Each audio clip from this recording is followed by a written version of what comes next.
اس کی عبارت تو آپ حضرات پڑھ چکے ہیں اور پس منظر میں الحمدللہ بیان کر چکا ہوں. اب حدیث کا تھوڑا سا خلاصہ پھر اس کے بعد ترجمہ کر دیتا ہوں.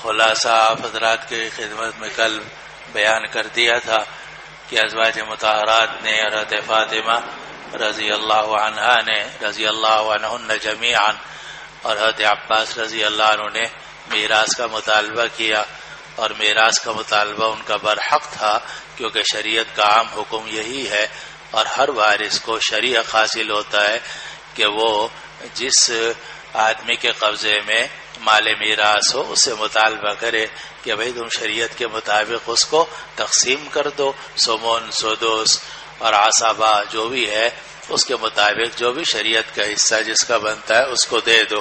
تو یہ مطالبہ نہ صرف یہ کہ جائز ہے بلکہ شریعت کے احکام کی عین مطابق ہے، بلکہ شریعت کے احکام کا احیاء ہے. اس لیے ان حضرات کا مطالبہ برحق تھا، لیکن ان حضرات کو یہ حدیث یا تو یاد نہیں تھی یا نہیں پہنچی تھی کہ ان الانبیاء لا یورثون دینارا ولا درہما اور وَإِنَّا لَا نُورَثُ مَا تَرَكْنَاهُ فَهُوَ صَدَقَةٌ.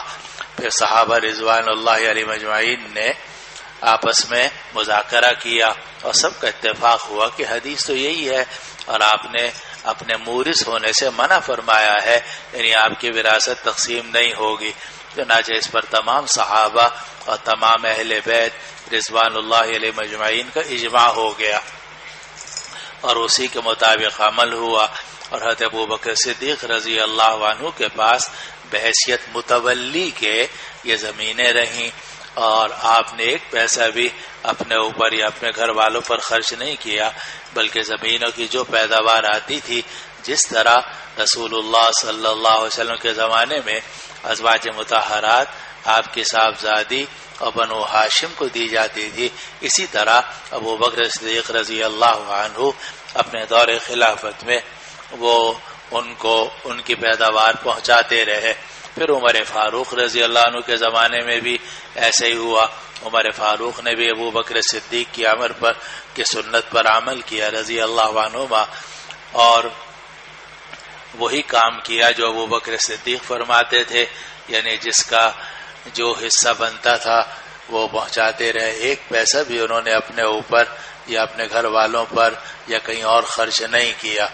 پھر اس کے بعد حضرت عباس اور حضرت علی یہ دونوں حاضر ہوئے عمر فاروق کی خدمت میں اور آ کر عرض کیا کہ آپ ازواج مطہرات کو دیتے ہیں، ہمیں دیتے ہیں، یعنی حضرت عباس کو، حضرت علی کو اور بنو ہاشم کو دیتے ہیں، اور آپ کو تو بنو ہاشم کے بارے میں اتنا علم نہیں ہے، آپ ہم سے ہی پوچھ کر دیتے ہیں کیونکہ بنو ہاشم کے بڑے تو ہم ہیں.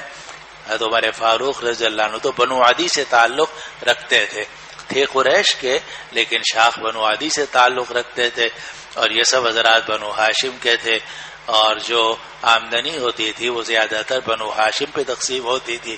اسے حضرت عباس حضرت علی رضی اللہ عنہ نے فرمایا کہ عرض کیا کہ آپ کو تکلیف ہوتی ہے، ہم سے پوچھ کے کرتے ہیں، اگر آپ مناسب سمجھیں تو ہمیں براہ راست ہی یہ دے دیں اور ہم ان کی زمینوں کی نگرانی بھی کر لیں، اور اس کی پیداوار جو ہے وہ بھی وہاں خرچ کرتے رہیں جہاں جہاں آپ خرچ کرتے ہیں، جہاں ابوبکر صدیق خرچ کرتے تھے، جہاں رسول اللہ صلی اللہ علیہ وسلم خرچ کرتے تھے. عمر فاروق نے سوچا کہ ہاں بات تو ٹھیک ہے، میں اگر اپنا ان کو متولی بنا دوں، بڑا متولی چھوٹے کو متولی بنا دے تو جائز ہے. چنانچہ عمر فاروق رضی اللہ عنہ نے تولیت سپرد کر دی. ان دونوں کے زمینیں وقف تھیں اور ان کے تولیت سپرد کر دی حضرت عباس حضرت علی کے. اب کچھ عرصے اسی طرح چلتا رہا، لیکن اس کے بعد حضرت عباس اور حضرت علی رضی اللہ عنہ کے درمیان کچھ ناراضگی شروع ہو گئی. حضرت عباس بڑے تھے مگر محنت زیادہ نہیں کر سکتے تھے، عمر زیادہ تھی. حضرت علی نوجوان تھے ان کے مقابلے میں. بھاگ دوڑ اور زیادہ محنت کر سکتے تھے، تو حضرت عباس کی رائے کچھ اور ہوتی تھی، حضرت علی کی رائے کچھ اور ہوتی تھی، وہ کہتے وہاں زیادہ دو، حضرت علی عرض کرتے تھے کہ نہیں وہاں زیادہ ضرورت ہے وہاں دینا چاہیے۔ آپس میں اس طرح کا اختلاف ہوا۔ جب یہ اختلاف تھوڑا سا بڑھ گیا تو حضرت عباس اور حضرت علی رضی اللہ عنہ نے سوچا کہ ایسا کرتے ہیں کہ یہ زمینیں جو ہیں یہ دو حصوں میں تقسیم کر لیتے ہیں، آدھی زمینوں کے متولی بن جائیں حضرت عباس اور آدھی زمینوں کے متولی میں ہی بن جاؤں۔ یہ حضرت عباس نے تجویز پیش کی کہ آدھے کا متولی میں رہوں اور آدھے کا متولی علی کو بنا دیا جائے۔ اب یہ لیکن یہ ظاہر تولیت تو ملی تھی کہاں سے؟ عمر فاروق کی طرف سے، اس لیے یہ معاملہ عمر فاروق کی خدمت میں پیش کرنا ضروری تھا، اور عمر فاروق سے سب گھبراتے تھے۔ عمر فاروق جو اگر کبھی پیچھے مڑ کے بھی دیکھ لیتے تھے تو لوگ دہشت کی وجہ سے گر جاتے تھے، یعنی اتنا رعب تھا حضرت عمر فاروق رضی اللہ عنہ کا۔ تو چونکہ ان سے بات کرنا آسان نہیں تھا حضرت عباس حضرت علی رضی اللہ عنہما کے لیے، تو سوچتے رہے کیا کریں۔ تو انہوں نے سوچا کہ سب سے جو برتر صحابہ ہیں عشرہ مبشرہ، ان کو آمادہ کرنا چاہیے کہ وہ ہماری سفارش کریں۔ چنانچہ انہوں نے عشرہ مبشرہ کے جو حضرات باقی تھے ان کو جمع کیا اور کہا کہ آپ وہاں جائیے، اور انہوں نے کہا ہم چلے تو جائیں گے لیکن بات تم خود کرنا۔ تو چنانچہ عشرہ مبشرہ میں جو بچے ہوئے حضرات تھے وہ وہاں پہنچ گئے، اور حضرت علی اور وہاں پہنچ کے بیٹھ گئے۔ تھوڑی دیر میں حضرت علی حضرت عباس بھی آئے، اور آنے کے بعد حضرت عباس نے بات شروع کی، حضرت علی کی شکایتیں کی اور کہا کہ اے امیر المومنین آپ یہ زمینوں کی تولیت تقسیم کر دیجئے میرے درمیان اور اس کے درمیان، اور یہ آدمی جو ایسا ہے اور ایسا ہے، اپنے بھتیجے کو کچھ کہا سنا۔ تو جب جب ان دونوں نے یہ بات کہی، ان دونوں نے نہیں بلکہ حضرت عباس نے یہ بات کہی، حضرت علی چپ تھے، حضرت علی چپ تھے۔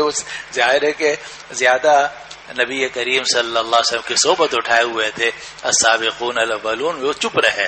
حضرت عباس بولتے رہے یہ ایسا ہے، اس نے یہ کیا، آپ زمینیں تقسیم کر دیجئے۔ عشرہ مبشرہ میں جو لوگ وہاں موجود تھے انہوں نے بھی تائید کی کہ یار اے امیر المومنین آپ ایسے ہی کر دیجئے، وَأَرِحْ أَحَدَهُمَا مِنَ الْآخَرِ، اور ان میں سے ایک کو دوسرے سے راحت پہنچا دیجئے تاکہ ان کا اختلاف ختم ہو جائے۔ عمر فاروق نے فرمایا اچھا یہ بات ہے، تم اس لیے آئے ہو۔ چنانچہ پھر عمر فاروق نے بڑے ڈٹ کے وہ باتیں کہیں جو آگے آ رہی ہیں۔ اب روایت لے لو۔ حدثنا ابو الیمان قال اخبرنا شعیب بن الزہری قال اخبرنی مالک بن اوس بن حدثان النصیری۔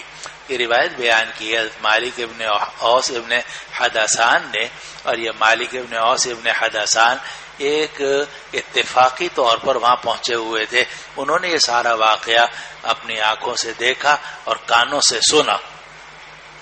تو ان کو عمر فاروق نے بلایا تھا، اور اصل میں یہ روایت پیچھے بھی گزری ہے اور آگے بھی کہیں شاید آئے گی۔ تو اس روایت میں یہ ہے کہ مالک ابن اوس ابن حدثان النصیری کے کچھ لوگ جو تھے ان کے قوم کے لوگ آئے عمر فاروق کی خدمت میں اور عرض کیا کہ ہمارے علاقے میں قحط ہے اور ہمیں رزق کی تنگی ہے، پیداوار نہیں ہے، تو آپ کچھ ہماری مدد کیجئے۔ عمر فاروق نے فرمایا بیت المال میں اگرچہ کچھ مال کم ہے لیکن بہرحال میں کوشش کروں گا۔ چنانچہ وہ حضرات تو چلے گئے اپنی درخواست دے کر۔ عمر فاروق رضی اللہ عنہ نے مالک ابن اوس ابن حدثان کو بلایا اور کہا بھی میں نے جائزہ لیا ہے، ان کی کچھ مدد کی جا سکتی ہے تو میں تمہیں یہ رقم دے رہا ہوں، یہ چیزیں دے رہا ہوں، تم جا کر اپنے قوم کے لوگوں میں تقسیم کر دو۔ تو مالک ابن اوس ابن حدثان نے عرض کیا امیر المومنین کسی اور کو کہہ دیجئے، کیونکہ سب ڈرتے تھے عمر فاروق سے کہ بعد میں پوچھ گچھ ہوگی، تو کہا کہ آپ کسی اور کو حکم دے دیجئے۔ فرمایا نہیں، تم ہی جاؤ اور تم ہی جا کر تقسیم کرو۔ تو ابھی یہ جانے والے تھے کہ یہ واقعہ پیش آ گیا جو انہوں نے اپنی آنکھوں سے دیکھا اور کانوں سے سنا۔ تو اس کو کہتے ہیں کہ مجھے مالک ابن اوس ابن حدثان النصیری نے یہ خبر دی کہ عمر فاروق رضی اللہ عنہ نے انہیں بلایا، دعاہ کہ ان کو بلایا، کن کو بلایا؟ مالک ابن اوس ابن حدثان کو، اور کہو تو پیچھے نکالوں یا چلنے دیں آگے؟ چلیں آگے. اچھا، بہرحال خلاصہ یہی ہے کہ مالک ابن اوس ابن حدثان کو اس کام کے لیے نہیں بلایا گیا تھا، وہ قوم کی مدد کے لیے بلایا گیا تھا. انہوں نے شروع میں انکار کیا، لیکن بعد میں عمر فاروق رضی اللہ عنہ کے حکم پر وہ لے کے جانے لگے تو وہیں بیٹھے ہوئے تھے تو یہ واقعہ پیش آیا. اذ جاءہ حاجبہ یرفع، کہ عمر فاروق کا جو دربان تھا یرفع وہ آ گیا اور کہنے لگا کہ حل لک فی عثمان و عبد الرحمن والزبیر وسعد یستاذنون، کیا آپ کے لیے کوئی رغبت ہے عثمان غنی میں، عبد الرحمن ابن عوف میں، زبیر ابن العوام میں اور سعد ابن ابی وقاص میں، اور یہ لوگ باہر کھڑے ہو کر اجازت طلب کر رہے ہیں.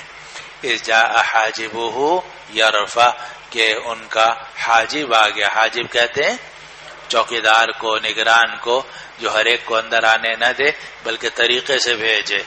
تو اب اگلا سوال ہے کہ کیا حاجب اور دربان متعین کرنا جائز ہے یا نہیں ہے؟ معلوم ہوتا ہے جائز ہے، اس لیے کہ عمر فاروق رضی اللہ عنہ نے متعین کیے ہوئے تھے کہ طریقے سے کام ہوگا. یہ نہیں کہ جس کا منہ اٹھے اپنا گھستا چلا ہے اور بغیر کسی ترتیب کے، بغیر کسی نظم کے، باری باری سے آؤ، طریقے سے آؤ.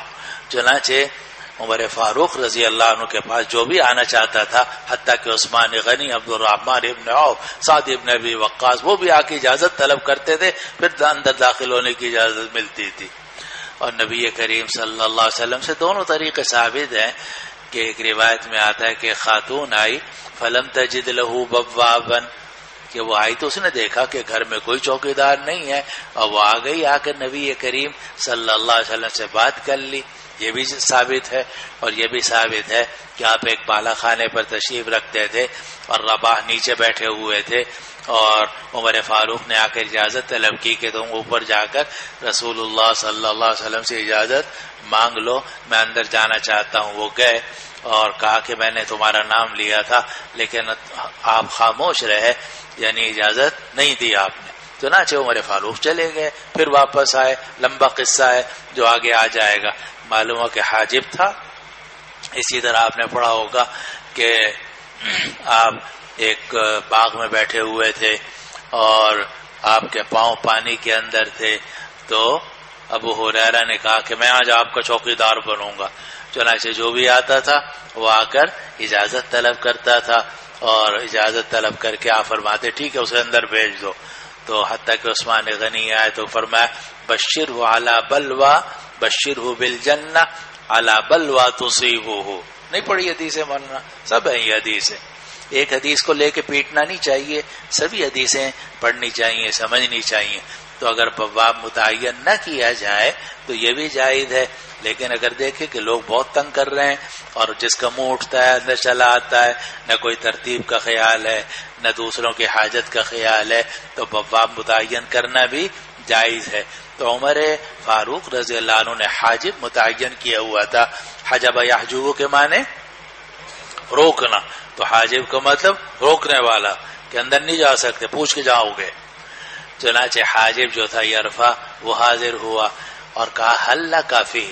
حل لک کا جو لام کا متعلق ہے وہ محذوف ہے کہ حل لک رغبت، یہ حل ترغب، تو کیا آپ کے لیے رغبت ہے عثمان غنی میں اور عبد الرحمن ابن عوف میں اور زبیر ابن العوام میں اور سعد ابن ابی وقاص میں؟ یہ سب عشرہ مبشرہ کے لوگ ہیں.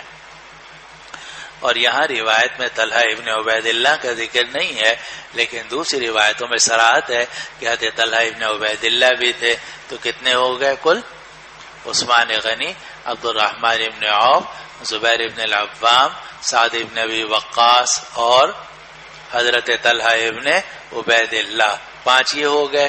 چھٹے ابو بکر صدیق تھے، وہ تو ویسی دنیا سے جا چکے تھے کیونکہ یہ زمانہ ہے ابو عمر فاروق کی خلافت کے زمانے کی بات ہے. کل کتنے ہو گئے؟ 6.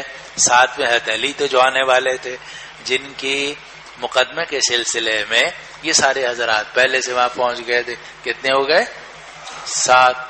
اور 8 میں جو تھے وہ سعید ابن زید ابن عمرو ابن نفیل تھے کہ جو شریک نہیں ہوئے، اور وہ چونکہ ویسے بھی مدینے سے باہر رہتے تھے جیسا کہ پیچھے روایت کے اندر گزر چکا ہے، اور نویں تھے ابو عبیدہ ابن الجراح، وہ شام کے علاقے میں کمانڈ کر رہے تھے اور مسلمانوں کے فوجوں کے کمانڈر تھے۔ کتنے ہو گئے؟ 9۔ اور 10ویں کون تھے؟ خود عمر فاروق تھے۔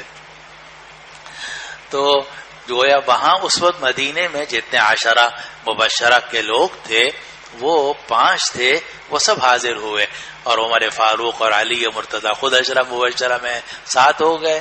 2 جو ہے وہ غائب تھے، مدینہ میں نہیں تھے، اور 10ویں کا انتقال ہو چکا تھا ابو بکر صدیق رضی اللہ عنہ کا۔ یستأذنون، اور وہ لوگ اجازت طلب کر رہے ہیں۔ معلوم ہے بڑے سے بڑا آدمی بھی اگر کسی گھر میں جائے گا تو استئذان واجب ہے۔ ان حضرات نے باہر کھڑے ہو کر اجازت طلب کی۔ آج کل تو آپ لوگ ناراض ہوتے ہوں کہ میں حضرت ہوں اور فلاں مدرسے کا مہتمم ہوں اور مسجد کا خطیب ہوں، مجھے اجازت نہیں دے رہا، اس کو تو جنت میں داخلہ نہیں ملے گا۔ تو یہ حضرات سب باہر کھڑے ہو گئے، انہوں نے اجازت طلب کی۔ قال نعم فادخلهم، عمر فاروق نے فرمایا ہاں ٹھیک ہے بھیج دو۔ فادخلهم یا فادخلهم، فادخلهم اگر ہو تو معنی ہے کہ ان کو اندر بھیج دو، اور اگر فادخلهم ہو تو معنی یہ کہ یہ حاجب یرفع نے ان کو اندر بھیج گیا۔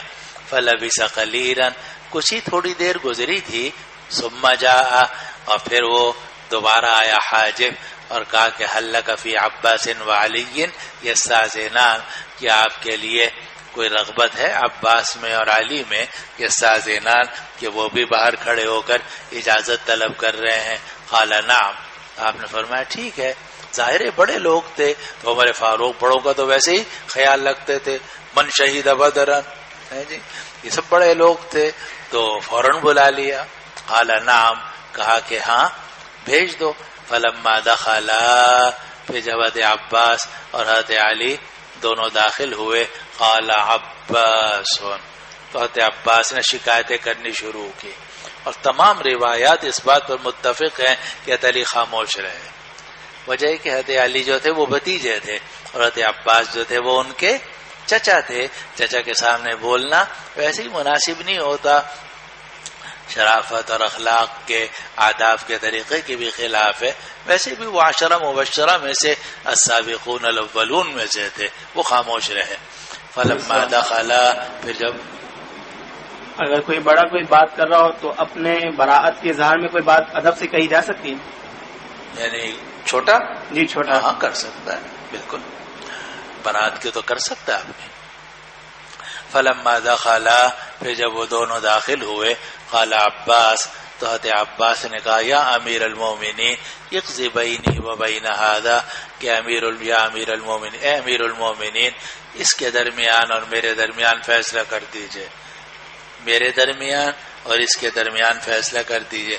یہاں تو وہ لفظ نہیں ہے لیکن بعض روایتوں میں سخت الفاظ آئے ہیں، اقضی بینی و بین ھذا ظالم، اور بعض روایتوں میں اقضی بینی و بین ھذا الکاذب الآثم۔ چچا تھے تو انہوں نے کافی ناراضگی کا اظہار کیا۔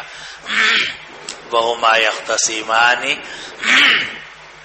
اور یہ عباس اور علی یہ دونوں جھگڑا کر رہے تھے ان زمینوں کے بارے میں، التی افاء اللہ علی رسولہ من بنی النذیر، کہ وہ زمینیں جو اللہ تعالی نے اپنے رسول صلی اللہ علیہ وسلم کو بطور فے کے دی تھی بنو نذیر کے اموال میں سے۔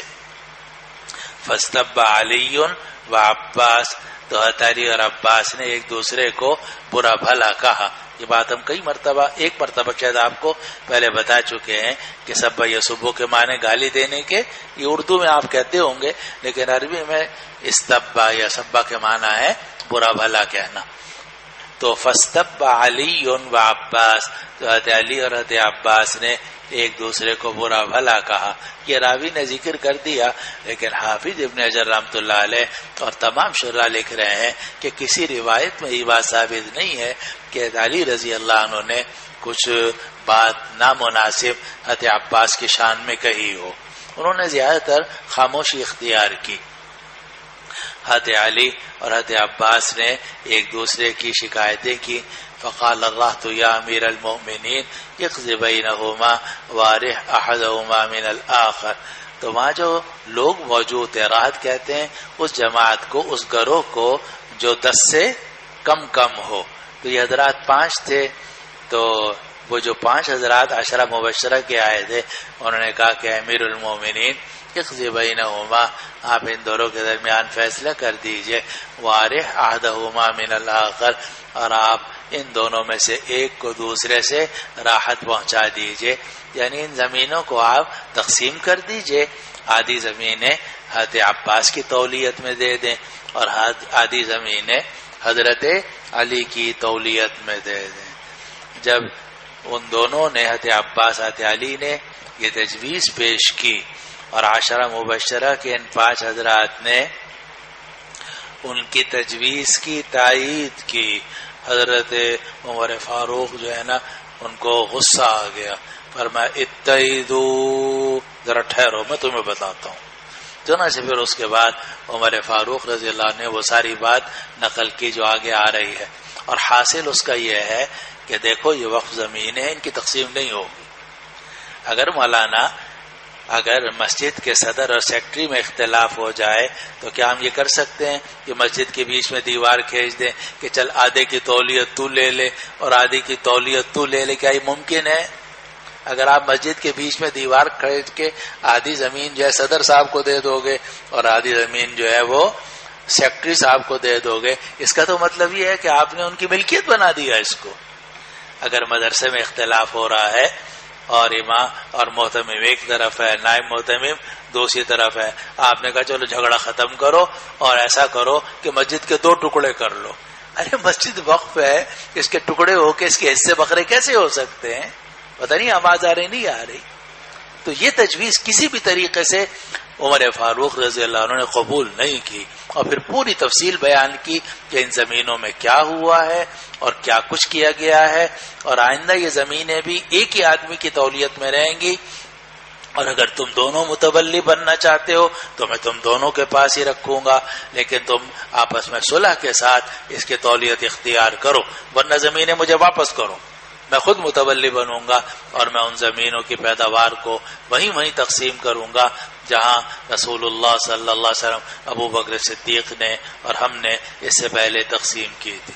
تو اس کو فرمایا کہ فقال عمر اتعیدو، عمر فاروق نے فرمایا ذرا ٹھہرو، اتعیدو، ذرا سکون سے کام لو، زیادہ تجویزیں مت پیش کرو، تجویزوں کی تائید مت کرو. انشدکم باللہ الذی، میں تمہیں اللہ کی قسم دے کر پوچھتا ہوں، اس اللہ کی جس کے حکم سے آسمان و زمین قائم ہے. کیا تم جانتے ہو کہ رسول اللہ صلی اللہ علیہ وسلم نے فرمایا تھا لا نورث ما ترکنا صدقۃ، ہم مورث نہیں بنائے جاتے، جو کچھ ہم چھوڑ کر جاتے ہیں وہ صدقہ ہوتا ہے. اس کو لا نورث بھی پڑھا گیا اور لا نورث بھی، یعنی دونوں طرح ممکن ہے پڑھنا، لیکن علامہ عینی رحمہ اللہ نے لکھا کہ اگرچہ دونوں طرح پڑھنا ممکن ہے، لیکن روایت جو ہے وہ را کے فتحے کے ساتھ آئی ہے. پیچھے سے جو روایت چلی آ رہی ہے وہ نورث کی آئی ہے. ویسے نورث بھی جائز ہے، اگر لا نورث ہو تو معنی یہ ہوگا کہ ہم کسی کو وارث نہیں بناتے، اور اگر لا نورث ہو تو معنی یہ کہ ہمیں مورث نہیں بنایا جاتا. حاصل دونوں کا ایک ہی نکلے گا کہ نہ ہم مورث ہوتے ہیں، نہ آگے ہمارے کوئی وارث ہوتے ہیں، نہ ہماری میراث تقسیم ہوتی ہے. اور ہم سے مراد کون ہے؟ انبیاء کرام علیہم السلام. ان الانبیاء لا یورثون دینارا ولا درہما وانما ورثوا العلم. تو فرمایا کہ رسول اللہ صلی اللہ علیہ وسلم نے فرمایا کہ ہم مورث نہیں بنائے جاتے. ما ترکنا مبتدا صدقۃ، اس کی خبر جو کچھ ہم چھوڑ کر جاتے ہیں وہ صدقہ ہوتا ہے. یرید بذلک نفسہ، اور ما ترکنا سے آپ اپنی ذات مراد لے رہے تھے. وکذا جمیع الانبیاء قالوا قد قال ذلك، تو جتنے وہاں عشرہ مبشرہ کے لوگ تھے انہوں نے اقرار کیا قالوا قد قال ذلك، تو عشرہ مبشرہ کہنے لگے قد قال ذلك کہ یقیناً رسول اللہ صلی اللہ علیہ وسلم نے یہ بات ارشاد فرمائی تھی. فقال عمر على علی وعباس، پھر عمر فاروق خاص طور پر متوجہ ہوئے حضرت علی اور حضرت عباس کی طرف، اور فرمایا میں تم دونوں کو اللہ کی قسم دے کر پوچھتا ہوں کہ کیا تم جانتے ہو کہ رسول اللہ صلی اللہ علیہ وسلم نے یہ بات فرمائی تھی کہ لا نورث ما ترکنا صدقہ؟ قال نعم. معلوم ہے کہ یہ وہ مسئلہ ہے کہ جس پر تمام صحابہ، تمام اہل بیت کا اتفاق ہوا ہے. عشرہ مبشرہ، حضرت عباس، حضرت علی، ازواج مطہرات اور حضرت فاطمہ رضوان اللہ علیہم اجمعین. شروع میں اختلاف ہوا اور بعض حضرات نے میراث کا مطالبہ کیا جو برحق تھا، لیکن بعد میں سب کا اتفاق ہوا کہ نبی کریم صلی اللہ علیہ وسلم نے یہ بات ارشاد فرمائی ہے، اس کی خلاف ورزی نہیں کی جائے گی. چنانچہ عمر فاروق نے علی اور عباس رضی اللہ عنہما سے پوچھا کہ میں تمہیں قسم دے کر پوچھتا ہوں کہ کیا رسول اللہ صلی اللہ علیہ وسلم نے یہ بات فرمائی تھی؟ قال نعم، کہا کہ ہاں یہ بات تو فرمائی تھی. قال فإني أحدثكم عن هذا الأمر، تو پھر عمر فاروق نے فرمایا تو میں تمہیں اس پورے معاملے کے بارے میں بتلاتا ہوں. امر معاملہ، اس معاملے کی تفصیل تمہیں بتاتا ہوں. وہ یہ ہے کہ اللہ تعالی نے اپنے رسول کو خاص کر دیا تھا اس مال فے کے ساتھ، اور یہ مال فے میں آپ کی ایسی تخصیص تھی لم یعطہ احدا غیرہ کہ آپ نے یہ مال فے کسی کو نہیں دیا تھا. مقصد یہ ہے کہ مال غنیمت میں تو مجاہدین کا بھی حق ہوتا ہے، 4 حصے مجاہدین میں تقسیم ہو جاتے ہیں، لیکن مال فے سارا کا سارا بیت المال میں جاتا ہے. اور اس زمانے میں رسول اللہ صلی اللہ علیہ وسلم کے لیے تھا. قرآن نے فرمایا ما افاء اللہ علی رسولہ فللہ وللرسول ولذی القربى والیتامى والمساکین وابن السبیل کی لا یکون دولۃ بین الاغنیاء منکم. تو فرمایا کہ قرآن نے کہا وما افاء اللہ علی رسول منہم، اللہ نے جو مال اپنے رسول کو عطا کیا، وما اوجفتم علیہ من خیل ولا رکاب، تم نے اپنے گھوڑے اور اپنی اونٹنیاں ان زمینوں پر نہیں دوڑائیں. نہیں دوڑائیں کا کیا مطلب ہے کہ تم نے جہاد کرنے کی ضرورت نہیں پڑی، یعنی قتال کرنے کی ضرورت نہیں پڑی. محاصرہ تو ہوا مگر قتال نہیں ہوا. جب قتال نہیں ہوا تو جو مال حاصل ہوا وہ غنیمت نہیں ہے بلکہ فے ہے.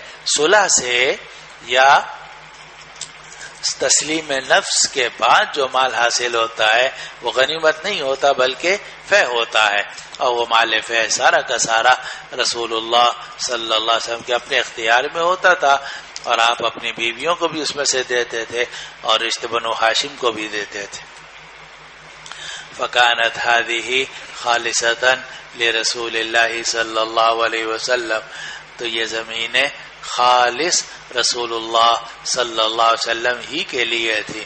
ثم واللہ ما احتازها دونکم، پھر اللہ کی قسم حضور نے یہ زمینیں تم سے چھوڑ کر خود اپنے پاس نہیں رکھی. احتاز یحتاز جمع کرنا کہ رسول اللہ صلی اللہ علیہ وسلم نے یہ زمینیں اپنے پاس جمع نہیں رکھی. کیا مطلب کہ حالانکہ یہ ساری زمینیں آپ رکھ سکتے تھے لیکن آپ نے ایسا نہیں کیا. آپ نے مہاجرین کو زمینیں دیں جن کے پاس بالکل رہنے کے مکان بھی نہیں تھے، انصار کے گھروں میں رہتے تھے، اس سے مہاجرین اپنے پاؤں پر کھڑے ہو گئے. آپ نے اپنے لیے بھی کچھ زمینیں رکھی. جو انصار غریب لوگ تھے جن کے پاس گھر نہیں تھے یا زمینیں نہیں تھی ان کو بھی آپ نے دیا. تو ہمارے فاروق فرماتے ہیں کہ رسول اللہ صلی اللہ علیہ وسلم نے یہ زمینیں اپنے لیے محفوظ نہیں رکھی. واللہ ما احتازها دونکم، اللہ کی قسم رسول اللہ صلی اللہ علیہ وسلم نے ان زمینوں کو جمع نہیں رکھا تمہیں چھوڑ کر. وَلَسْتَأْثَرَ بِهَا عَلَيْكُمْ، نہ ان زمینوں کے ساتھ تم پر اپنے آپ کو ترجیح دی. اپنے آپ کو کوئی جتنا اور مہاجروں کو ملا تھا اتنا ہی حضور صلی اللہ علیہ وسلم نے اپنا حق رکھا. پتہ نہیں آواز آ رہی نہیں آ رہی؟ جتنا اور مہاجرین کو آپ نے دیا اتنا ہی اپنا بھی رکھا، اور انصار کو بھی، جو غریب انصار تھے ان کو بھی دیا۔ لقد اعطاکموها، اور رسول اللہ صلی اللہ علیہ وسلم نے یہ زمینیں تم سب کو دی، وقسمها فیکم، اور جب یہ زمینیں صحابہ میں تقسیم کی، حتی بقی هذا المال منها، یہاں تک کہ ان زمینوں میں سے یہ مال باقی رہ گیا۔ کون سا مال؟ جو رسول اللہ صلی اللہ علیہ وسلم کے اپنے حصے میں آیا تھا، آپ کی وراثت میں وہ زمینیں تھیں، تو وہ زمینیں آپ ہی کا حصہ تھیں، جس طرح آپ نے اور مجاہدین کو دی اور مہاجرین کو دی، جتنا حصہ ان کو دیا اتنا اپنا بھی لگایا۔ یہی انصاف کا تقاضا ہے، اور یہ بھی معلوم ہو کہ اپنا حصہ لگا لینا یہ بھی کوئی تقوی یا زہد کے خلاف نہیں ہے۔ جب سب کو دے رہے ہیں اپنا بھی حصہ انسان لگا لے، جائز ہے بالکل، اپنے آپ کو تمام مسلمانوں کے برابر رکھا آپ نے۔ تو حضرت عمر فاروق نے فرمایا لقد اعطاکموها، کہ حضور نے تمہیں یہ زمینیں دی اور یہ زمینیں تمہارے اندر ہی تقسیم کر دی، یہاں تک کہ ان زمینوں میں سے صرف یہ مال باقی رہ گیا جو آپ کے انتقال کے وقت آپ کی ملکیت میں تھا۔ فکان رسول اللہ صلی اللہ علیہ وسلم ينفق على اهله نفقة سنتهم من هذا المال ثم يأخذ ما بقي فيجعله مجعل مال الله۔ تو رسول اللہ صلی اللہ علیہ وسلم ان زمینوں سے اپنے گھر والوں کو سال بھر کا نفقہ پیش کی دیتے تھے، اور پھر باقی زمینوں کی باقی جو پیداوار ہے اس کو لے کر اس کو اللہ کے راستے میں لگا دیتے تھے۔ اور اس سے معلوم ہوا کہ نبی کریم صلی اللہ علیہ وسلم کا طریقہ یہ تھا کہ جب پیداوار آتی تھی تو سب سے پہلے آپ کن کو دیتے تھے؟ گھر والوں کو۔ پتہ نہیں آواز آ رہی نہیں ہے، آپ تو یہ تبلیغ کرتے ہو کہ بیوی بچوں کو بھوکا رکھو اور اپنا تبلیغی بھائیوں کو، جہادی بھائیوں کو، تعلیمی بھائیوں کو کھلا دو، اور بیوی بچے بھوکے رہیں تو کوئی حرج نہیں ہے۔ اور ایک ہی حدیث آپ کو یاد ہے انصار والی، ایثار والی، وہی ہر جگہ بیان کرتے رہتے ہو، لیکن حفظت شیئا وغابت عنک اشیاء، حالانکہ تمام روایات سے یہ بات ثابت ہے کہ جو بھی پیداوار آتی تھی رسول اللہ صلی اللہ علیہ وسلم سب سے پہلے اپنی بیوی کو دیتے تھے، اپنی بچی کو دیتے تھے، اور بنو ہاشم کو دیتے تھے، پھر اس کے بعد باقی مال اللہ کے راستے میں خرچ کر دیتے تھے۔ اس کو فرماتے ہیں کہ رسول اللہ صلی اللہ علیہ وسلم اپنے گھر والوں پر خرچہ دے دیتے تھے، پورے سال کا خرچہ اس مال سے۔ ثم یاخذ ما بقی، پھر جو کچھ مال باقی بچ جاتا تھا ویجعلہ مجعل مال اللہ، تو اللہ کے راستے میں اس کو دیتے تھے۔ آپ تو بیوی کو مہینے کا خرچہ دیتے ہو، اور حضور صلی اللہ علیہ وسلم پورے سال کا خرچہ دیتے تھے۔ ہاں اتنی بات ہے کہ رسول اللہ صلی اللہ علیہ وسلم جس طرح سخی تھے، ازواج مطہرات بھی بہت سخی تھیں، چنانچہ وہ خود اپنی جو ان کو ملتا تھا اس میں سے اللہ کے راستے میں خرچ کرتی رہتی تھی، یہاں تک کہ سب خرچ ہو جاتا تھا تو 2 مہینے گزر جاتے تھے اور کاشان نبوت کے اندر چولہا نہیں جلتا تھا۔ لیکن ایسا نہیں ہے کہ رسول اللہ صلی اللہ علیہ وسلم نے بھی بچوں کا حق مار کر باہر کے لوگوں کو دیا ہو، کیونکہ یہ ناجائز ہے مولوی صاحب، باہر کے لوگوں کو دینا واجب نہیں ہے، مستحب ہے، اور بیوی بچوں اور جن کا حق واجب آپ کے ذمے ہے ان کا دینا کیا ہے؟ واجب ہے۔ آپ واجب مار کر آپ مستحب پر عمل کر لو، اس کی کوئی اجازت نہیں۔ فرض نماز نہ پڑھو آپ اور نفلیں پڑھتے رہو، وہ نفلیں کیسے قبول ہوں گی جب تک فرض نہیں ہوگا؟ اسی طریقے سے پہلے بیوی بچے ان کا خرچ دینا ضروری ہے، جب ان کا خرچ پورا ہو جائے، سال بھر کا خرچہ، مہینے کا خرچہ جو بھی ہے وہ ان کو دے دیا، پھر اس کے بعد جو مال بچ جائے اسے اللہ کے راستے میں آپ تبلیغ میں لگاؤ، جہاد میں لگاؤ، مسجد میں لگاؤ، مدرسے میں لگاؤ، کہیں بھی لگاؤ، آپ کو اجازت ہے۔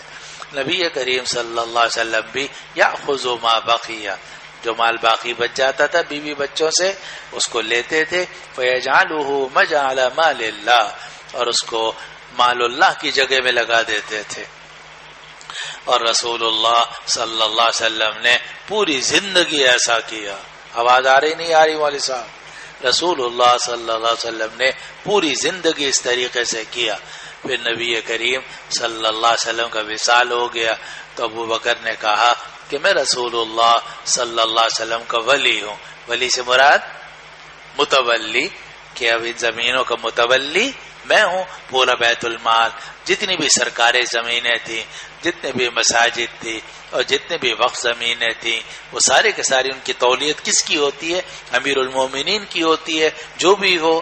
تو ابو بکر صدیق نے کہا کہ اب یہ زمینیں جو رسول اللہ صلی اللہ علیہ وسلم کی زمینیں تھیں اور اب وقف ہیں، میں ان کا متولی ہوں.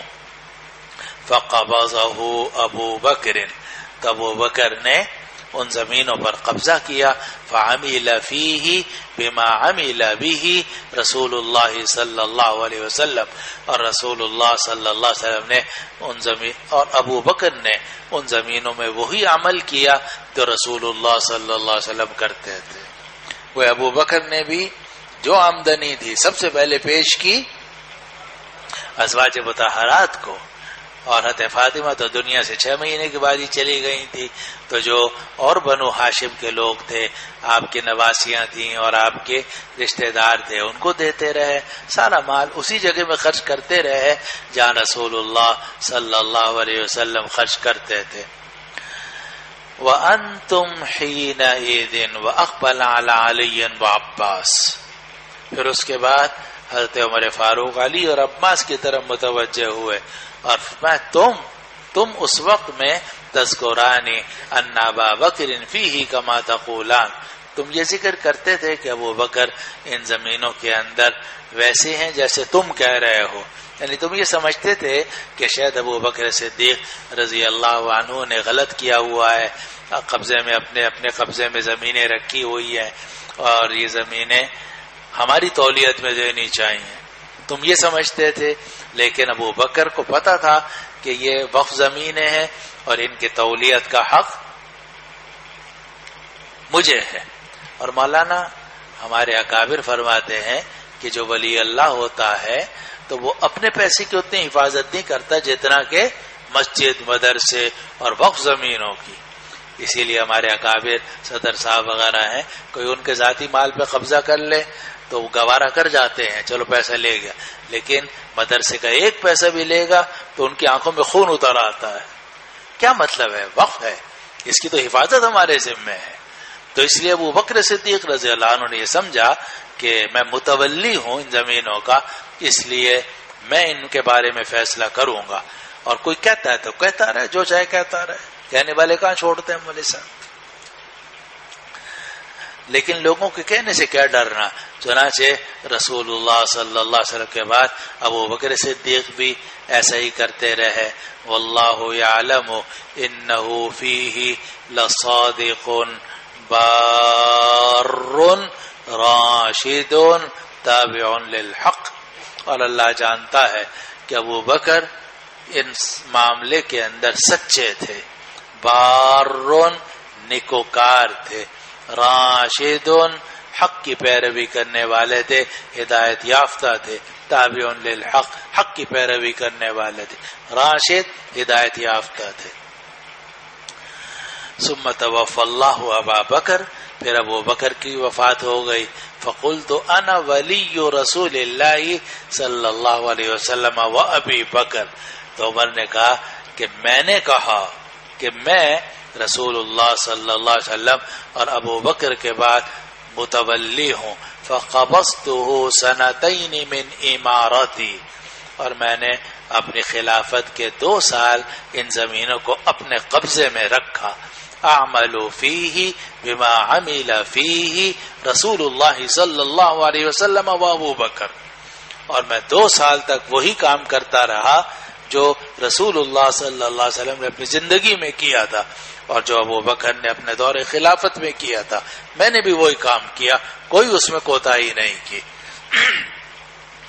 واللہ یعلم، اور اللہ جانتا ہے، انی فیہ صادق بار راشد تابع للحق، اللہ جانتا ہے کہ ان زمینوں کے معاملے میں میں سچا ہوں اور نیکوکار ہوں، ہدایت یافتہ ہوں اور حق کی پیروی کرنے والا ہوں.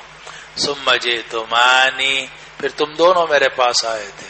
اب یہ عمر فاروق نے خطاب کس سے کیا؟ حضرت عباس اور حضرت علی سے کہ تم دونوں میرے پاس آئے تھے. کلاکما وکلمتکما واحد، اور تم نے مل کر ایک ہی بات کی. وامرکما جمیع، اور تمہارا معاملہ مجتمع تھا، یعنی تم نے ایک ہی بات پر تمہارا اتفاق ہوا. فجئتنی یا عباس، اے عباس تم میرے پاس آئے تھے تو میں نے کہا. اور اس سے معلوم ہوا کہ اس وقت میں بھی جب حضرت عباس اور حضرت علی آئے تھے تو بات کس نے کی تھی؟ حضرت عباس نے کی تھی. حضرت علی خاموش رہتے تھے، چچا تھے تو چچا کہتے تھے چلو وہاں، بھتیجا ساتھ ہو جاتا تھا سر جھکا کے. تو فجئتنی یعنی عباسا، تم میرے پاس آئے تھے. حضرت عباس کو کہا فقلت لکما، اور میں نے اس وقت بھی تم سے کہا تھا کہ ان رسول اللہ صلی اللہ علیہ وسلم قال لا نورث ما ترکنا صدقۃ، کہ رسول اللہ صلی اللہ علیہ وسلم نے فرمایا کہ ہم مورث نہیں بنائے جاتے، جو کچھ ہم چھوڑ کر جاتے ہیں وہ صدقہ ہوتا ہے. فلما بدا لی ان ادفعه الیکما، پھر جب میرے سامنے یہ بات ظاہر ہوئی کہ میں زمینیں تمہارے قبضے میں دے دوں، قلت، تو میں نے کہا تھا ان شئتما دفعته الیکما، اگر تم چاہو تو میں یہ دونوں زمینیں تمہیں دے سکتا ہوں. دے سکتا ہوں کیا مطلب؟ بحیثیت متولی کے میں تمہیں متعین کر سکتا ہوں، لیکن اس شرط کے ساتھ کہ تم ان زمینوں میں وہ کام کرو گے جو میں نے کیا ہے، اور وہ کام کرو گے جو ابوبکر صدیق نے کیا ہے، اور وہ طریقہ اختیار کرو گے جو نبی کریم صلی اللہ علیہ وسلم اختیار کرتے تھے. تو میں نے ان سے کہا، تم دونوں سے کہا کہ اگر تم چاہو تو میں زمینیں تمہیں دے سکتا ہوں کہ تم پر اللہ کا عہد ہے اور اللہ کا پکا وعدہ ہے کہ تم ضرور بے ضرور ان زمینوں میں وہی عمل کرو گے جو رسول اللہ صلی اللہ علیہ وسلم نے کیا اور جو ابو بکر نے کیا. وما عملت فیہ منذ ولیت، اور جو میں نے کیا جب سے مجھے ان زمینوں کا متولی بنایا گیا. وَإِلَّا فَلَا تُكَلِّمَانِنِي، ورنہ تم دونوں ان زمینوں کے بارے میں مجھ سے بات ہی مت کرو، اور اگر نہیں ہو تو نون گر گیا. فَلَا تُكَلِّمَانِي، تم ان دونوں زمینوں کے بارے میں مجھ سے بات مت کرو. فَقُلْتُمَا، اے عباس اور اے علی، تم دونوں نے یہ کہا تھا اِدْفَعْهُ إِلَيْنَا بِذَلِكَ، کہ آپ اس پر، اسی معاہدے پر آپ یہ زمینیں ہمیں دے دیں. فَدَفَعْتُهُ إِلَيْكُمَا، تو میں نے یہ زمینیں تمہیں دے دی تھیں. أَفَتَلْتَمِسَانِ مِنِّي قَضَاءً غَيْرَ ذَلِكَ، کیا تم اب اس کے علاوہ کوئی فیصلہ مجھ سے کروانا چاہتے ہو؟ کیا تم اس کے علاوہ کوئی فیصلہ کروانا چاہتے ہو؟ تم یہ چاہتے ہو کہ میں آدھی زمینیں عباس کو دے دوں اور آدھی زمینیں علی کو دے دوں اور ان وقت زمینوں کو تقسیم کر دوں؟ فواللہ الذی بإذنہ تقوم السماء والارض، اس اللہ کی قسم جس کے حکم سے آسمان و زمین قائم ہے. لا اقضی فیہ بقضاء غیر ذلک، میں اس کے علاوہ کوئی فیصلہ ہرگز نہیں کر سکتا. حتی تقوم الساعہ، قیامت تک نہیں کر سکتا. فإن عجزتما عنہ، اور اگر تم ان زمینوں سے عاجز ہو گئے ہو، عنہ کی ضمیر راجع مال کی طرف، اگر تم اس مال فے سے عاجز ہو گئے ہو یعنی ان زمینوں سے عاجز ہو گئے ہو، فادفعا الیہ، تو تم دونوں یہ زمینیں مجھے واپس کر دو. فانا اکفیکہما، میں تم دونوں کے لیے ان زمینوں سے کافی ہو جاؤں گا. میں نے اس پر اسی کے مطابق عمل کیا ہے، تم واپس کر دو، میں پھر وہی عمل شروع کر دوں گا، کیونکہ مجھے اپنے لیے تو استعمال کرنی نہیں، یہ زمین ہے انہی کو دینی ہے جن کو رسول اللہ صلی اللہ علیہ وسلم کے زمانے میں دی جاتی تھی، اور جن کو ابو بکر نے دیا، اور جن کو تم دیتے ہو انہی کو میں بھی دوں گا. سمجھ رہے ہیں بات کو؟ اور یہاں تو نہیں ہے لیکن آگے آ رہا ہے کہ اب یہ دونوں جب دیکھا کہ عمر فاروق اس کے علاوہ کسی بات پر راضی نہیں ہے تو یہ دونوں اٹھ کے چلے گئے. عشرہ مبشرہ بھی چلے گئے اور یہ دونوں بھی اٹھ کر چلے گئے. لیکن جب یہ واپس گئے تو عباس جو تھے کچھ تنگ دل ہو گئے اور وہ ایک گوشہ نشین ہو گئے. انہوں نے کہا بس تو ہی جان، بس جس طرح تو کرتا ہے کر لے. اور وجہ یہ تھی کہ حضرت عباس بوڑھے تھے، حضرت علی زیادہ بھاگ دوڑ کر سکتے تھے، ان کو زیادہ بنو ہاشم کے حالات کا علم تھا. چنانچہ حضرت علی کے ہاتھ میں رہیں. پھر حضرت علی کے بعد یہ زمینیں ہاتھ میں رہیں. چلو پڑھ لیتے ہیں روایت. قال زہری کہتے ہیں کہ میں نے یہ حدیث بیان کی عروہ ابن زبیر سے، تو اس نے کہا، انہوں نے فرمایا کہ مالک ابن اوس ابن الحدثان نے بالکل سچی حدیث بیان کی ہے، اور میں نے اپنی خالہ عائشہ رضی اللہ عنہ سے سنا، وہ فرماتی تھی کہ نبی کریم صلی اللہ علیہ وسلم کی ازواج مطہرات نے عثمان غنی کو ابو بکر صدیق کے پاس بھیجا تھا. یسألنہ سمنہن، اور وہ سوال کر رہی تھی کہ ان زمینوں کا 8واں حصہ ہمیں دے دو، یعنی مال وراثت ہے تو تقسیم کر دو. مما افاء اللہ علی رسولہ صلی اللہ علیہ وسلم، اس مال سے جو اللہ تعالی نے اپنے رسول کو بطور فیض کے عطا کیا تھا. حضرت عائشہ فرماتی ہیں فکنت انا اردہن ذلک، میں اکیلی تھی جو ان ازواج مطہرات کو منع کر رہی تھی. فقلت لہن، اور میں نے ازواج مطہرات سے کہا الا تتقین اللہ، تم اللہ سے نہیں ڈرتی؟ کیا تمہیں معلوم نہیں ہے کہ نبی کریم صلی اللہ علیہ وسلم نے فرمایا کہ ہم مورث نہیں بنائے جاتے، جو کچھ ہم چھوڑ کے جاتے ہیں وہ صدقہ ہوتا ہے. یرید بذلک نفسہ، اور اس جملے سے نبی کریم صلی اللہ علیہ وسلم اپنی ذات مراد لیتے تھے. جب حضرت عائشہ نے یہ بات سنائی فانتہا ازواج النبی صلی اللہ علیہ وسلم الی ما اخبرتہن، تو ازواج مطہرات رک گئیں اس حدیث کی طرف جو میں نے ان کو بتائی تھی. تو اگر میراث تقسیم ہوتی تو حضرت عائشہ کو بھی ملتی، اگر میراث تقسیم ہوتی حضرت حفصہ کو بھی ملتی. پتہ نہیں آواز نہیں آ رہی ہے جی؟ ظاہر ہے کہ وہ بھی ازواج مطہرات میں سے تھی، لیکن میراث کی تقسیم ہی جائز نہیں تھی. اسی پر صحابہ کا اتفاق ہوا، صحابہ کا بھی اور اہل بیت کا بھی. چنانچہ یہ روایت موجود ہے آپ کے سامنے کہ عمر فاروق نے حضرت علی اور عباس سے پوچھا کہ کیا تم یہ جانتے ہو؟ کہا جی بالکل جانتے ہیں. وہ بھی مانتے تھے کہ انا لا نورث ما ترکناہ فہو صدقہ. اچھا جی، انما یاکل آل محمد فی ھذا المال فانتہا ازواج النبی صلی اللہ علیہ وسلم الی اخبرتہن. آگے قال، راوی کہتے ہیں کہ یہ صدقہ جو ہے، یعنی صدقہ سے مراد ہے وقف زمینیں، یہ وقف زمینیں حضرت علی کے ہاتھ میں رہیں. منعہا علی عباسا فغلبہ علیہا، اور حضرت علی نے ان زمینوں سے روک دیا عباس کو اور ان زمینوں پر غالب آ گئے. اب یہ راوی کی تعبیر ہے، ورنہ حقیقت میں حضرت علی نے روکا نہیں تھا، کیونکہ تولیت تو دونوں کے سپورٹ تھی. لیکن آپ جانتے ہیں کہ ایک ہی درجے کے دو محتمم نہیں ہو سکتے. ایک محتمم ہوگا تو دوسرا نائب بھی ہوگا، اور اگر آپ دونوں کو بیک وقت محتمم بنا دو گے تو فساد ضرور پیدا ہوگا. یہ تو قدرتی بات ہے. ایک ہی مسجد میں دو امام بھی نہیں ہو سکتے مولوی صاحب، دو امام ہوں گے ہر وقت لڑتے رہیں گے. تو یہ تو ایک کو امام بنانا پڑتا ہے، ایک کو نائب بنانا پڑتا ہے. اب یہاں تھے علی حضرت عباس، یہ برابر کے تھے. عباس بوڑھے ہو گئے. جب ابو عمر فاروق نے یہ ساری بات کر دی تو حضرت عباس دل گرفتہ ہو کر ایک کونے میں بیٹھ گئے. ان کا چھوڑو ان زمینوں کو، ویسے بھی جو میرا حق ہے وہ تو مجھے مل ہی جائے گا، علی پہنچا دیں گے. چنانچہ حضرت علی خدمت کرتے رہے ان زمینوں کی. پھر اس کے بعد جب علی مرتضیٰ کا انتقال ہو گیا، شہادت ہو گئی، تو یہ زمینیں آ گئیں حسن ابن علی کے ہاتھ میں. پھر حسن ابن علی کا بھی انتقال ہو گیا تو یہ زمینیں آ گئیں حسین ابن علی کے ہاتھ میں. پھر اس کے بعد یہ زمینیں آ گئیں علی زین العابدین کے ہاتھ میں اور حسن ابن حسن کے ہاتھ میں، اور یہ دونوں ان زمینوں کی دیکھ بھال کرتے رہے. پھر یہ زمینیں آ گئیں زید ابن حسن کے ہاتھ میں. وہی صدقت رسول اللہ صلی اللہ علیہ وسلم حقا، اور یہ رسول اللہ صلی اللہ علیہ وسلم کا صدقہ ہے، یعنی وقف زمینیں ہیں برحق طور پر. چلو جی آگے روایت ایک رہ گئی چھوٹی سی، پڑھو شابش. بسم اللہ الرحمن الرحیم.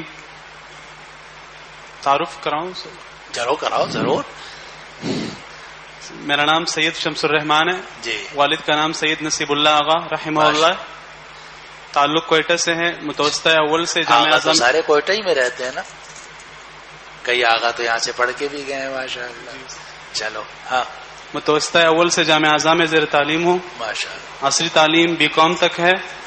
غیر حافظ ہوں. روزانہ 1 رکوع یاد کرنے اور 1 پاؤ دہرانے کا معمول ہے. ماشاء اللہ, کچھ کرتے جا رہے ہیں, بڑی نعمت ہے اللہ تعالیٰ کی. جو غیر حافظ ہے ان کو بھی چاہیے کہ سورۃ الکاف یاد کر لیں, سورۃ الملک, اس طرح جو معروف صورتیں ہیں وہ یاد کرنی چاہیے. جتنا توفیق دے دے اللہ تعالیٰ. پڑھیے جی.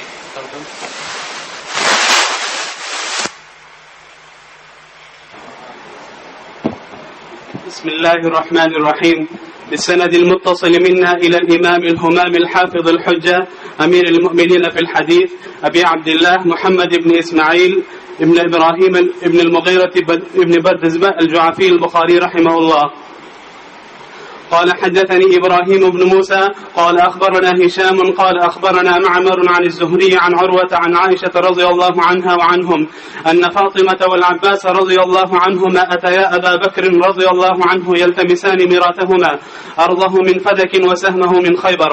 فقال أبو بكر رضي الله عنه سمعت النبي صلى الله عليه وسلم يقول لا نورث ما تركنا صدقة إنما يأكل آل محمد في هذا المال والله لقرابة رسول الله صلی اللہ علیہ وسلم احب الی ان اصل من قرابتی. روایت نقل کی کہتے فاطمہ اور حضرت عباس دونوں ابو بکر کے پاس پہنچے اور وہ تلاش کر رہے تھے, طلب کر رہے تھے آپ کی میراث کو, یعنی اپنے میراث کے حصے کو, جو زمینیں تھی فدق کی اور آپ کا حصہ تھا خیبر کا. تو فدق میں بھی آپ کی بہت زمینیں تھیں, خیبر میں بھی آپ کی بڑی زرخیز زمینیں تھیں, بنو نذیر میں بھی آپ کی زمینیں تھیں. ان سب کی پیداوار آتی تھی نبی کریم صلی اللہ علیہ وسلم کو. تو حضرت فاطمہ حضرت عباس نے بھی سمجھا کہ میراث ملنی چاہیے, بلکہ ازواج مطہرات نے بھی یہی سمجھا کہ میراث ملنی چاہیے. چنانچہ عثمان نے غنی کو بھیجا, سوائے حضرت عائشہ رضی اللہ عنہ کے کہ انہوں نے یہ حدیث سنی ہوئی تھی, اس لیے انہوں نے باقی ازواج مطہرات کو منع کیا کہ تمہارا موقف صحیح نہیں ہے. فقال ابو بکر, تو ابو بکر نے فرمایا رضی اللہ عنہ نے کہ میں نے نبی کریم صلی اللہ علیہ وسلم کو سنا ہے, آپ فرماتے تھے کہ ہم مورث نہیں بنائے جاتے, جو کچھ ہم چھوڑ کر جاتے ہیں وہ صدقہ ہوتا ہے. اور پھر فرمایا کہ آل محمد اس مال میں سے کھائیں گے, یعنی آل محمد اس مال میں سے کھائیں گے, یعنی اس کی جو آمدنی ہوگی وہ سب سے پہلے خرچ کی جائے گی ازواج مطہرات پر اور اہل بیت کے اوپر. چنانچہ جتنی آمدنی ہوتی تھی وہ ابو بکر صدیق, عمر فاروق, اہل بیت ہی کی خدمت میں پیش کیا کرتے تھے, کیونکہ وہی. اور یہی وقف علی اولاد ہے کہ اگر آدمی کوئی زمین وقف کرے, جائیداد وقف کرے, اور یہ کہے کہ جب تک میری اولاد زندہ رہے گی وہ اس کا کرایہ وہ استعمال کرے گی, بالکل جائز ہے. تو اصل چیز وقف ہوگی اور جو پیداوار آئے گی وہ وقف کے طریقے کے مطابق ملتی رہے گی. تو رسول اللہ صلی اللہ علیہ وسلم نے جہاں یہ فرمایا تھا کہ لا نورث ما ترکنا صدقہ, آگے یہ بھی فرمایا تھا کہ انما یاکل آل محمد فی ھذا المال, کہ آل محمد اس مال میں سے کھائیں گے.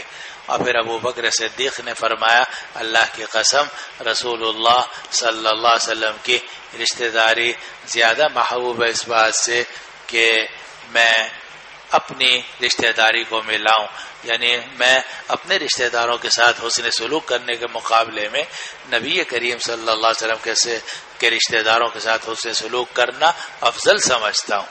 یعنی میرے لیے اپنی بیٹی کم درجے کی ہے, اور فاطمہ اور حضور کے چچا عباس, حضور کے داماد چچا زاد بھائی علی مرتضیٰ, یہ میرے نزدیک زیادہ قابل احترام.